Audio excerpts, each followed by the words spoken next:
আসসালামু আলাইকুম প্রিয় দর্শক, অন্য মঞ্চের আলোচনায় আজ আমাদের সঙ্গে আমন্ত্রিত অতিথি হিসেবে আছেন সাবেক স্পিকার শিন শারমিন চৌধুরীকে গ্রেপ্তার করে প্রকাশ্যে আনার পরদিনই বাংলাদেশে আওয়ামী লীগের কার্যক্রম নিষিদ্ধ রেখে জাতীয় সংসদে পাশ হয়েছে সন্ত্রাস বিরোধী আইনের সংশোধিত অধ্যাদেশ। বিগত অন্তর্বর্তী সরকার গত বছরের 12ই মে আওয়ামী লীগের কার্যক্রম নিষিদ্ধ করার জন্য তার একদিন আগে এই অধ্যাদেশ জারি করেছিল। 8ই এপ্রিল জাতীয় সংসদের অধিবেশনে এই অধ্যাদেশটি আইন হিসেবে পাশ হয়। মোহাম্মদ ইউনূসের আমলের মতোই এই আইনটি পাশ হওয়ার আগে থেকে এটি নিয়ে ব্যাপক আলোচনা সমালোচনা হচ্ছে। বিশেষ করে বিএনপি, যে দলটি নিজেদেরকে বাংলাদেশে বহুদলীয় গণতন্ত্র চালুর জন্য ক্রেডিট নেয়, সে দলটি কেন এমন একটি নিবর্তনমূলক আইনের কঠোর সংশোধনী পাশ করলো, সেই প্রশ্নটি উঠছে ব্যাপকভাবে। অনেকে প্রশ্ন তুলেছেন, বাংলাদেশের রাজনীতিতে যে প্রতিহিংসার চর্চা হয়, সে নিরিখে ভবিষ্যতে এই আইনটি যে বিএনপির বিরুদ্ধে ব্যবহার হবে না তার নিশ্চয়তা কি? বিস্ময়কর ব্যাপার হলো, ইউনূসের আমলের অধ্যাদেশটি সংশোধন করে তাতে শাস্তির বিধান যুক্ত করার যে প্রস্তাব স্বরাষ্ট্র মন্ত্রণালয় থেকে করা হয়েছিল, সেটি নতুন পাশ হওয়া আইনের বিলে আনা হয়নি। যার অর্থ হলো, আওয়ামী লীগ যদি নিষেধাজ্ঞা উপেক্ষা করে দলের কার্যক্রম চালায়, তাহলে শাস্তি কি হবে সেটি এখনো আইনে পরিষ্কার নাই। আবার এই আইন পাশের একদিন আগেই সাবেক স্পিকারকে গ্রেপ্তার করে কারাগারে পাঠানো হয়েছে। আওয়ামী লীগকে নিষিদ্ধের এই আইনটি আবার এমন একটি দিনে পাশ হলো যখন তারেক রহমানের কূটনীতির 2 সৈনিক ভারতে গিয়ে মিটিং করছেন দেশের হাই প্রোফাইল নেতাদের সাথে। এমন পরিস্থিতিতে অনেকেই রাজনীতির জটিল সমীকরণ মেলাতে চাইছেন। কেন আওয়ামী লীগকে নিষিদ্ধের আইনটি বিএনপি পাশ করলো? প্রশ্ন উঠছে, মোহাম্মদ ইউনূস যে বিদেশি সংবাদ মাধ্যমে ঘোষণা দিয়েছিলেন বাংলাদেশে আওয়ামী লীগ ও শেখ হাসিনার কোনো অস্তিত্ব থাকবে না, সেই ঘোষণা বাস্তবায়নের জন্যই কি তারেক রহমানের সরকার এমন আইন পাশ করলো? আবার এই আইন পাশের মাধ্যমে আওয়ামী লীগ আর ভারতকে কি কোনো বার্তা দিল বিএনপি সরকার, নাকি এর পেছনে আছে অন্য কোনো রহস্য? বিস্তারিত জানতে চলুন যাওয়া যাক বিশ্লেষণে।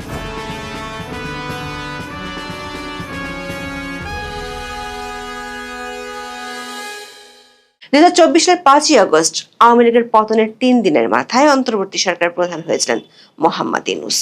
দায়িত্ব নিয়ে জুলাই আন্দোলনের সময় হতাহতের ঘটনায় শেখ হাসিনা সহ আওয়ামী লীগের মন্ত্রী, এমপি সহ বিভিন্ন স্তরের নেতা কর্মীদের বিরুদ্ধে শয়ে শয়ে মামলা হতে থাকে। আওয়ামী লীগের সময় যে ট্রাইব্যুনাল গঠন করে শীর্ষ জামাত নেতাদের 71-এর যুদ্ধাপরাধের দায়ে ফাঁসিতে ঝুলানো হয়েছিল, সেই একই ট্রাইব্যুনালে শেখ হাসিনা সহ তার সহযোগীদের বিচারের উদ্যোগ নিয়েছিলেন মোহাম্মদ ইউনূস। সেই ট্রাইব্যুনালে শেখ হাসিনাকে মৃত্যুদণ্ডের আদেশও দেওয়া হয়। ইউনূসের কিংস পার্টির লোকজন তার আমলে তখন মাঝে মাঝে আওয়ামী লীগ নিষিদ্ধের দাবি তুলত। ওই সময় অর্থাৎ গত বছরের 10ই মে রাতের বেলায় ইউনূসের মিত্ররা যমুনার সামনে জড়ো হয়েছিল। বিডি নিউজ 24-এর খবরে বলা হয়েছে, জামাত ইসলামী, এবি পার্টি, ইসলামী ছাত্র শিবির, ইসলামী আন্দোলন বাংলাদেশ, হেফাজতে ইসলাম এবং বৈষম্য বিরোধী আন্দোলনের নেতারা সেদিন যমুনার সামনে জড়ো হয়েছিল। ওই রাতেই আওয়ামী লীগ নিষিদ্ধের সিদ্ধান্তের কথা জানিয়েছিলেন তখনকার আইন উপদেষ্টা অধ্যাপক আসিফ নজরুল। এরপর আন্তর্জাতিক অপরাধ ট্রাইব্যুনাল আইন সংশোধনের গেজেট জারি হয়। আইনের 2টি ধারায় ওই সংশোধনের মধ্য দিয়ে সম্ভাব্য মানবতা বিরোধী অপরাধে জড়িত রাজনৈতিক দল বা সংগঠন, তার অঙ্গ বা সহযোগী সংগঠন বা সমর্থক গোষ্ঠীর বিচারের সুযোগ তৈরি করার পাশাপাশি শাস্তিমূলক ব্যবস্থা নেওয়ার ক্ষমতা দেওয়া হয় ট্রাইব্যুনালকে। সেখানে বলা হয়, কোনো সংগঠন, যেমন রাজনৈতিক দল বা তার সহযোগী কোনো সত্তা, যদি এই আইনের আওতাভুক্ত কোনো অপরাধে জড়িত থাকে বলে ট্রাইব্যুনালের কাছে প্রতীয়মান হয়, তাহলে ওই সংগঠনের কার্যক্রম স্থগিত বা নিষিদ্ধ করা, নিবন্ধন বা লাইসেন্স বাতিল এবং সম্পত্তি বাজেয়াপ্ত করার ক্ষমতা ট্রাইব্যুনালের থাকবে। কিন্তু ট্রাইব্যুনালের মাধ্যমে আওয়ামী লীগকে নিষিদ্ধ করতে হলে দরকার ছিল লম্বা সময়ের। তাই পরদিন তড়িঘড়ি করে 2009 সালের সন্ত্রাস দমন আইনে 2টি নতুন ধারা যুক্ত করে অধ্যাদেশ জারি করা হয়। 2009 সালের সন্ত্রাস বিরোধী আইনটিতে কোনো সত্তার কার্যক্রম নিষিদ্ধের বিধান ছিল না। তখন বলা ছিল, কোনো ব্যক্তি বা সত্তা সন্ত্রাসী কাজের সঙ্গে জড়িত থাকলে সরকার প্রজ্ঞাপন দিয়ে ওই ব্যক্তিকে তফসিলে তালিকাভুক্ত করতে পারে বা সত্তাকে নিষিদ্ধ ঘোষণা করতে পারবে। ইউনূসের সরকার আওয়ামী লীগের কার্যক্রম নিষিদ্ধের জন্য আইনটিতে 18 নম্বর ধারাটি যুক্ত করে, যেখানে অধ্যাদেশের মাধ্যমে সংশোধনী এনে সত্তার যাবতীয় কার্যক্রম নিষিদ্ধের বিধান যুক্ত করা হয়। ওই অধ্যাদেশে আরো একটি ধারা যুক্ত করা হয়েছিল। এই ধারাটিতে বলা হয়েছে, ধারা 18 অনুযায়ী কোনো ব্যক্তি বা সত্তার বিরুদ্ধে ব্যবস্থা নেওয়া হলে সরকার তাদের অর্থ, সম্পদ বা লেনদেন নিয়ন্ত্রণের পাশাপাশি প্রচার প্রচারণা বন্ধ করতে পারবে। মানে কার্যক্রম নিষিদ্ধ থাকায় দলটির কার্যালয় বন্ধ, ব্যাংক হিসাব জব্দ, পোস্টার, ব্যানার, প্রচার বা সংবাদ বিজ্ঞপ্তি প্রকাশ, সেসব গণমাধ্যম ও সামাজিক মাধ্যমে প্রকাশেও নিষেধাজ্ঞা জারি করা হয়েছে। অন্তর্বর্তী সরকারের পাশ করা অধ্যাদেশগুলো সংবিধানের 93 অনুচ্ছেদ অনুযায়ী নির্বাচিত সরকার প্রথম সংসদের 30 দিনের মধ্যে পাশ করার বাধ্যবাধকতা আছে। এটিকে আইনের রূপ দিতে 8 এপ্রিল জাতীয় সংসদে বিল পাশ হলো। স্বরাষ্ট্রমন্ত্রী সালাউদ্দিন আহমেদ বিলটি সংসদে পাশের জন্য তোলেন। এখন পাশ হওয়া বিলটিতে রাষ্ট্রপতি স্বাক্ষর করার পর গেজেটের মাধ্যমে এটি আইনে পরিণত হবে।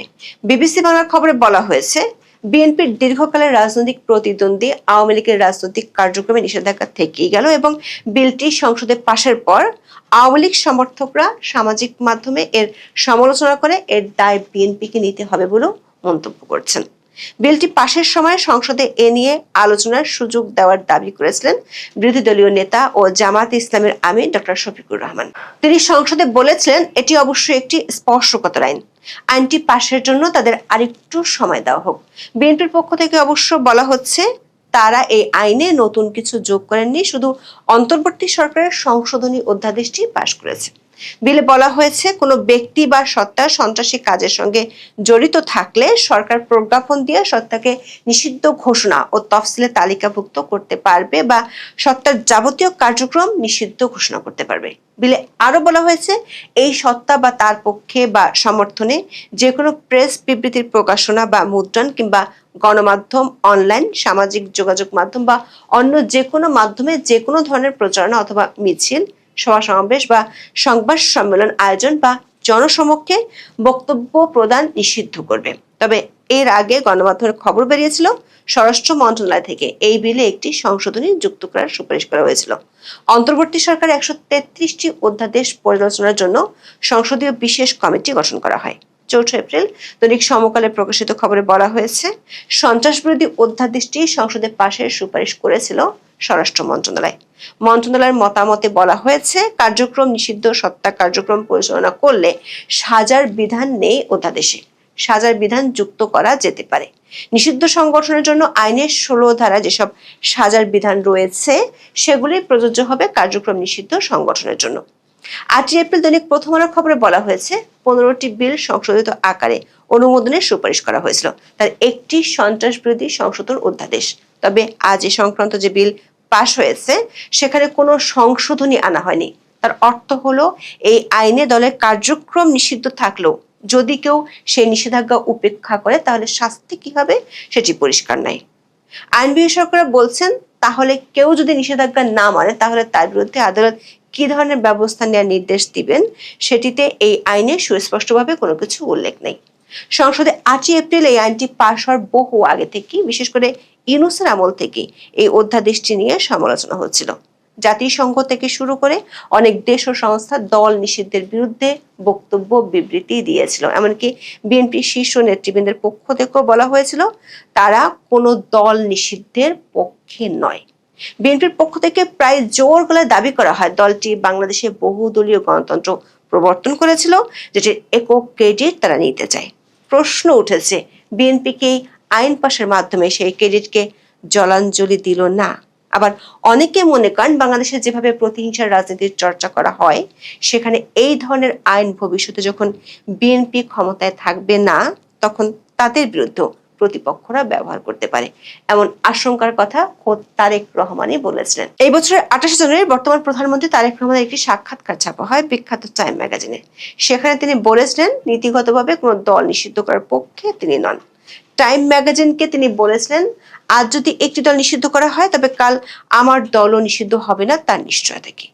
তারও আগে গত বছরের 16 সেপ্টেম্বর বিএনপির স্থায়ী কমিটির সদস্য বর্তমান স্বরাষ্ট্রমন্ত্রী সালাউদ্দিন আহমেদ, যিনি আজকে নিজে এই আইনটি পাশের জন্য সংসদে পেশ করেন, তিনি বলেছিলেন, কোনো রাজনৈতিক দলের কর্মকাণ্ড বা কোনো রাজনৈতিক দলকে নিষিদ্ধ ঘোষণা করা নির্বাহী আদেশে সেটা তারা সমর্থন করেন না। নির্বাহী আদেশে রাজনৈতিক দল নিষিদ্ধ করা একটি ভয়ানক চর্চা, যেটি দেশে অরাজকতা সৃষ্টি করবে বলে তিনি সেদিন মন্তব্য করেছিলেন। এমন আশঙ্কার পরও কেন আইনটি পাশ করলো বিএনপি। সুপ্রিম কোর্টের সিনিয়র আইনজীবী স্বাধীন মালিক বিবিসি বাংলাকে বলেছেন, বিএনপি বিলটি পাশ করে আওয়ামী লীগের বিষয়ে নিজেদের অবস্থান পরিষ্কার করেছে এবং তারা না চাইলে বিলটি পাশ হতো না। স্বাধীন মালিকের আশঙ্কা, একটা দলের নেতা কর্মী বা সাধারণ সদস্যরা অপরাধ করতে পারে, তার বিচারও হতে পারে, কিন্তু তার জন্য দল বা দলের কার্যক্রম নিষিদ্ধ বহাল রেখে বিএনপি সরকার ভবিষ্যতে অনেক দল নিষিদ্ধের ক্ষেত্র প্রস্তুত করলো। আবার এই আইন পাশের একদিন আগেই সাবেক স্পিকার শিরীন শারমিন চৌধুরীকে গ্রেপ্তার করে কারাগারে পাঠানো হয়েছে। আবার দিল্লিতে গেছেন বাংলাদেশের পররাষ্ট্রমন্ত্রী খলিলুর রহমান ও তারেক রহমানের পররাষ্ট্র উপদেষ্টা হুমায়ুন কবির। সেখানে তারা বৈঠক করেছেন ভারতের পররাষ্ট্রমন্ত্রী এস জয়শঙ্কর, দেশটির নিরাপত্তা উপদেষ্টা অজিত দোভাল আর বিজেপি নেতাদের সাথে। ভারতই প্রথম দেশ যারা আওয়ামী লীগের কার্যক্রম নিষিদ্ধের পর আনুষ্ঠানিকভাবে উদ্বেগ জানিয়েছিল। ভারতের পক্ষ থেকে বারবার বলা হয়েছে তারা বাংলাদেশে অন্তর্ভুক্তিমূলক ও সহিংসতা মুক্ত রাজনীতি দেখতে চায়। বাংলাদেশের পররাষ্ট্রমন্ত্রীর এই সফরের আগে দলের কার্যক্রম নিষিদ্ধের এই আইন তাহলে ভারতকে কি বার্তা দিচ্ছে, এমন প্রশ্ন উঠছে। প্রশ্ন হলো, নিজেদের শঙ্কা, আন্তর্জাতিক বিরোধিতা সত্ত্বেও বিএনপি কেন এই অধ্যাদেশটি আইন আকারে পাশ করতে গেল?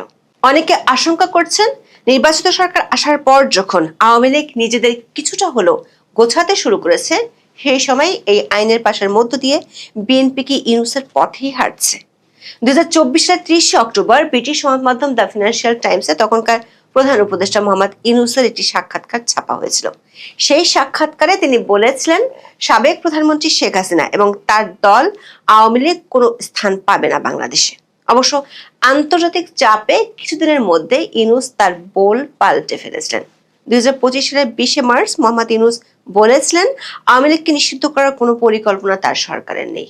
এর 2 মাসের মধ্যে মিত্রদের আন্দোলন নাটকের মধ্য দিয়ে তিনি আওয়ামী লীগের কার্যক্রম নিষিদ্ধ করেছিলেন। প্রশ্ন উঠেছে, তারেক রহমানের ক্ষমতায় আসার ঠিক 15 দিন আগে গত 28 জানুয়ারি টাইম ম্যাগাজিনের কাছে দাবি করেছিলেন দল নিষিদ্ধ তিনি সমর্থন করেন না, অথচ ক্ষমতায় আসার 1.5 মাসের মধ্যে দলের কার্যক্রম নিষিদ্ধের বিধানকে পাকাপোক্ত রূপ দিল তার সরকার।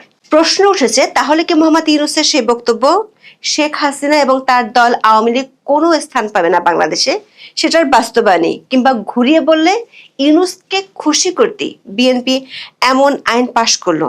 যদি তাই হয় তাহলে ভবিষ্যতে অন্য কোনো দল আবার অন্য কাউকে খুশি করতে গিয়ে বিএনপির উপর এই আইন প্রয়োগ করে, তখন পরিস্থিতি কি হবে সেই আশঙ্কাও করছেন অনেকেই। মানে ভাবা যায় এখন নাকি এই জামায়াতে ইসলামী জাতীয় নাগরিক পার্টির প্রভাব বলয় থেকে বাংলাদেশ ক্রিকেট বোর্ডকে রক্ষা করতে বাংলাদেশ ক্রিকেট বোর্ডের বিএনপি অংশ লবিং করছে নাজমুল হাসান পাপন আওয়ামী লীগে আমলের সুদীর্ঘ সময়ের বাংলাদেশ ক্রিকেট বোর্ডের সভাপতির সঙ্গে লন্ডনে, যাতে নতুন যে কমিটিটি বিএনপি করেছে সেই কমিটিটি অনুমোদন দেয় আইসিসি। বাংলাদেশে ক্রিকেট বোর্ডের এমন এক অ্যাডহক কমিটি করেছে বিএনপি সরকার যে তা নিয়ে সামাজিক যোগাযোগ মাধ্যমে ঝড় উঠেছে। মানে ওই কমিটির বিভিন্ন ছবি রীতিমতো ভাইরাল, কারণ একেবারে তারেক রহমানের ঘনিষ্ঠজন, বিএনপির সব বিষয়ে কথা বলা নেতায় যিনি পরিণত হয়েছেন, বাংলাদেশের বর্তমান স্বরাষ্ট্রমন্ত্রী সালাউদ্দিন আহমেদ থেকে শুরু করে বিএনপির অর্থমন্ত্রী আমির খসরু মাহমুদ চৌধুরীর পুত্ররা সেখানে স্থান পেয়েছেন, এমনকি স্থান পেয়েছেন এক প্রতিমন্ত্রীর স্ত্রীও। এ অবস্থায় হাসনাত আব্দুল্লাহ আজকে সংসদে দাঁড়িয়ে বলেছেন যে বাংলাদেশ ক্রিকেট বোর্ড যেভাবে গঠিত হয়েছে সেই বোর্ড গঠনে দলীয়করণ হয়েছে এবং সেটা এখন আর ক্রিকেট বোর্ড নাই, সেটা পরিণত হয়েছে একটা বাপের দোয়া ক্রিকেট বোর্ডে। হাসনাত আব্দুল্লাহর এমন স্পষ্ট ভাষণে নিশ্চিতভাবেই তাকে হাততালি দেওয়া যায়, কারণ বাপের দোয়া ক্রিকেট কমিটিতে যে এটা পরিণত হয়েছে সেই আলোচনা এখন সবখানে।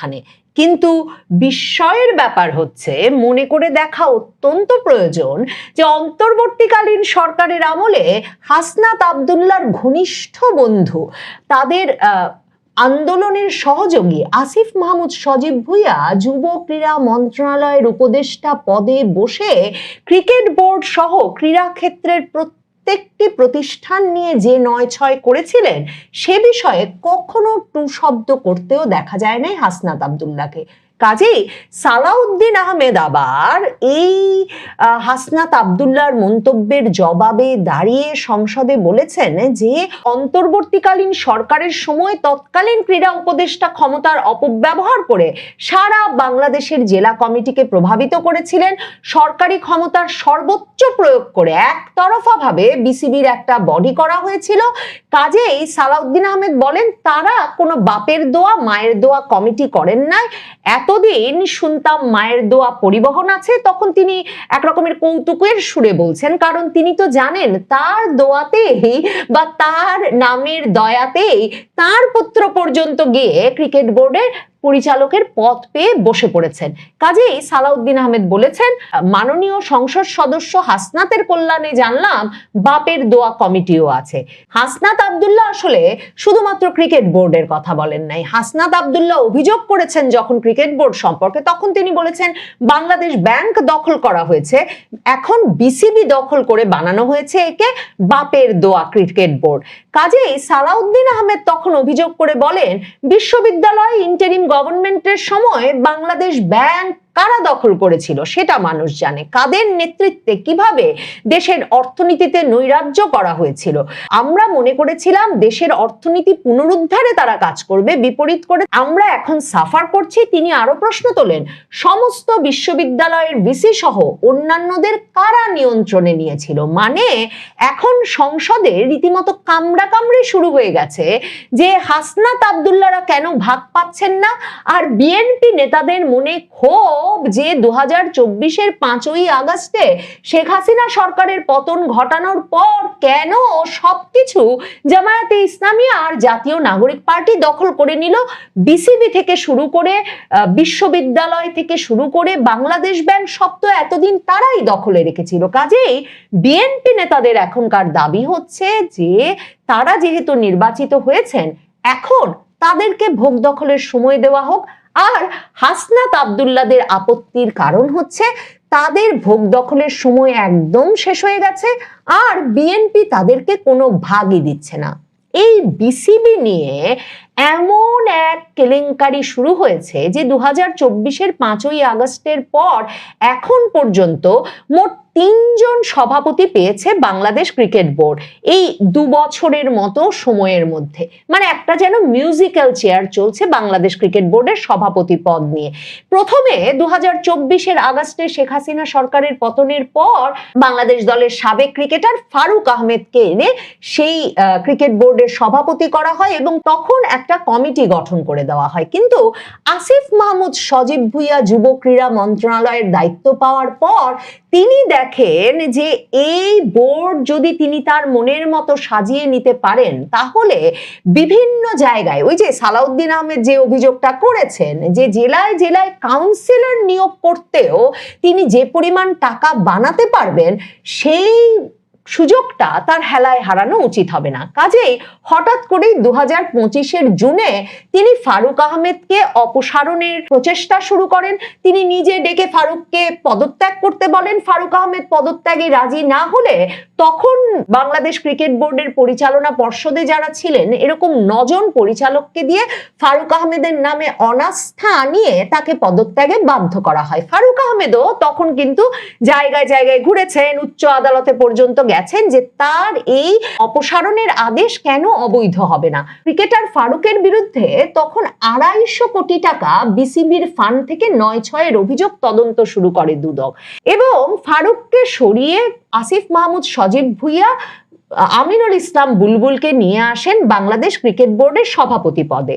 বাংলাদেশ ক্রিকেট বোর্ডের সভাপতি পদে বুলবুল বসবার সময় অনেক বড় বড় আলাপ করেন সততা নিয়ে, কিন্তু সেই বুলবুল শেষ পর্যন্ত এমন একটা নির্বাচনের মাধ্যমে এমন একটা কমিটি গঠন করেন যে কি বিস্ময়কর সেই নির্বাচনে আবার আসিফ মাহমুদ সজীব ভুইয়া সারা বাংলাদেশের কাউন্সিলরদেরকে যেহেতু তার মন মতো নিয়োগ দিয়ে ভোটিং এর ব্যবস্থা করেছিলেন, কাজেই সেই নির্বাচনে সহসভাপতি পদে নিযুক্ত হন তারই অপসারিত প্রথম দফার সভাপতি ফারুক আহমেদ আর আরেকজন সভাপতি হয়ে বসেন আসিফ মাহমুদ সজীব ভুঁইয়া। হাঁস খেতে যেতেন যেই 5 তারকা হোটেলে, সেই ওয়েস্টিনের প্রধান নির্বাহী সাখাওয়াত সাহেব। মানে আসিফ মাহমুদ সজীব ভুঁইয়ার যাকে যেখানে বসাতে ইচ্ছা হয়েছে তিনি তাকে বসিয়েছেন। বসিয়ে তিনি বুলবুলের সভাপতিত্বে একটা নতুন পরিচালনা পর্ষদ নির্বাচনের ব্যবস্থা করেছিলেন। সেই নির্বাচনে মনোনয়নপত্র জমা দেওয়ার পরেও শেষ মুহূর্তে আর নির্বাচনে অংশ নেন নাই আরেক তারকা ক্রিকেটার তামিম ইকবাল। এবার বিএনপি ক্ষমতায় এসে একটা তদন্ত কমিটি গঠন করেছে ওই নির্বাচনের বিষয়ে তদন্তের জন্য, এবং যেমনটা হওয়ার কথা, নতুন সরকার এসে পুরনো সরকারের নির্বাচনের সব স্তরে দুর্নীতির প্রমাণ পেয়েছে। তবে বিএনপির পক্ষ থেকে জানানো হয় নাই, বা সালাউদ্দিন আহমেদও জানান নাই এখন সেই তদন্ত কমিটির পাওয়া তথ্য অনুসারে তারা দুর্নীতির বিচার করবেন কিনা, আসিফ মাহমুদ সজীব ভুঁইয়ারও বিচার হবে কিনা। কিন্তু তারা ওই পরিচালনা পর্ষদটা ভেঙে দিয়েছেন এবং নতুন একটা অ্যাডহক কমিটি গঠন করেছেন। সেই অ্যাডহক কমিটিতে বিএনপি কোনো চোখের পর্দা রাখে নাই। এই অ্যাডহক কমিটির প্রধান তো করা হয়েছে সাবেক অধিনায়ক তামিম ইকবালকে, কিন্তু এই অ্যাডহক কমিটির অন্য সদস্যদের মধ্যে আছেন বিএনপির সংসদ সদস্য ববি হাজ্জাজের স্ত্রী আইনজীবী রাসনা ইমাম, প্রধানমন্ত্রীর উপদেষ্টা মির্জা আব্বাসের ছেলে মির্জা ইয়াসির আব্বাস, আছেন স্বরাষ্ট্রমন্ত্রী সালাউদ্দিন আহমেদের ছেলে সাইদ ইব্রাহিম আহমেদ, এবং আছেন অর্থমন্ত্রী আমির খসরু মাহমুদের ছেলে ইসরাফিল খসরু। মানে বুঝতেই পারছেন বাপের দোয়া স্বামীর দোয়ার কি বরকত এই বিসিবির বোর্ডে এসে পড়েছে। এখন সবচেয়ে বিস্ফোরক মন্তব্যটা করেছেন সাবেক ক্রীড়া উপদেষ্টা আসিফ মাহমুদ সজীব ভুঁইয়া। তিনি গত রোববার ফেসবুক স্ট্যাটাস দিয়ে বলেছেন যে নতুন যে অ্যাডহক কমিটি করা হয়েছে নির্বাচিত বোর্ড ভেঙে, সেটাকে যেন আন্তর্জাতিক ক্রিকেট নিয়ন্ত্রক সংস্থা আইসিসি অনুমোদন করে, সেজন্য তদবির চালানো শুরু হয়েছে আগেই। ফেসবুক স্ট্যাটাসে আসিফ মাহমুদ সজীব ভুঁইয়া কারো নাম উল্লেখ না করে এমন অভিযোগ লিখেছেন যে অবৈধভাবে বোর্ড ভাঙার প্রক্রিয়ায় আইসিসি যেন কোনো ব্যবস্থা না নেয় তা নিশ্চিত করার লক্ষ্যে একজন স্বনামধন্য ক্রিকেটার লবিং এ ব্যস্ত। এর অংশ হিসেবে সম্প্রতি তিনি সাবেক বিসিবি প্রেসিডেন্ট নাজমুল হাসান পাপনের সঙ্গে লন্ডনে গিয়ে সাক্ষাৎ করেছেন।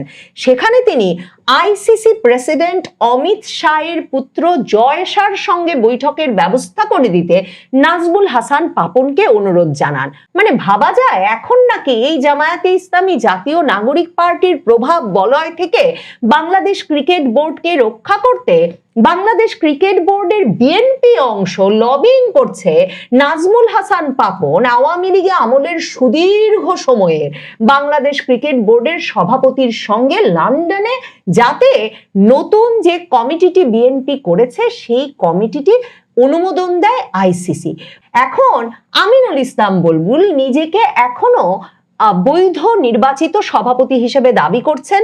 তিনি বলছেন যে অ্যাডহক কমিটি গঠনের সিদ্ধান্তটা একটা সাংবিধানিক অভ্যুত্থান, এবং তিনি সংবাদ মাধ্যমের সামনে এসে বলছেন যে এখন আমিনুলও নাকি হাইকোর্টে যাবেন। মানে এর আগে ফারুক আহমেদও গিয়েছিলেন হাইকোর্টে, এবার আমিনুল ইসলাম বুলবুল যাবেন, এবং তিনি বলছেন হাইকোর্ট ভিন্ন কোনো রায় না দেওয়া পর্যন্ত তিনি বিসিবির একমাত্র বৈধ সভাপতি হিসেবে বহাল থাকবেন। জানা গেছে আমিনুলের বোর্ডের কয়েকজন পরিচালক বিষয়টি নিয়ে আদালতের শরণাপন্ন হতে পারেন। মানে এর অর্থ দাঁড়াচ্ছে বিসিবির চেয়ার দখলের খেলাটা এখন মাঠের খেলার চেয়ে বাংলাদেশের বিবদমান রাজনৈতিক দলগুলোর জন্য, রাজনৈতিক পক্ষগুলোর জন্য অত্যন্ত গুরুত্বপূর্ণ হয়ে উঠেছে। এর আগে ফারুক আহমেদকে যখন সরিয়ে দেওয়া হয়েছিল তিনিও তখন বলেছিলেন যে তার অপসারণের পেছনে ফ্যাসিস্টের দোসরদের ভূমিকা থাকতে পারে। এখন নাজমুল হাসান পাপন কি সত্যি বাংলাদেশের বাইরে থেকে এখনো আন্তর্জাতিক ক্রিকেট নিয়ন্ত্রক সংস্থা এই অ্যাডহক কমিটি মানবে কি মানবে না সেটির বিষয়ে মীমাংসার মতো একটা গুরুত্বপূর্ণ অবস্থানে আছেন?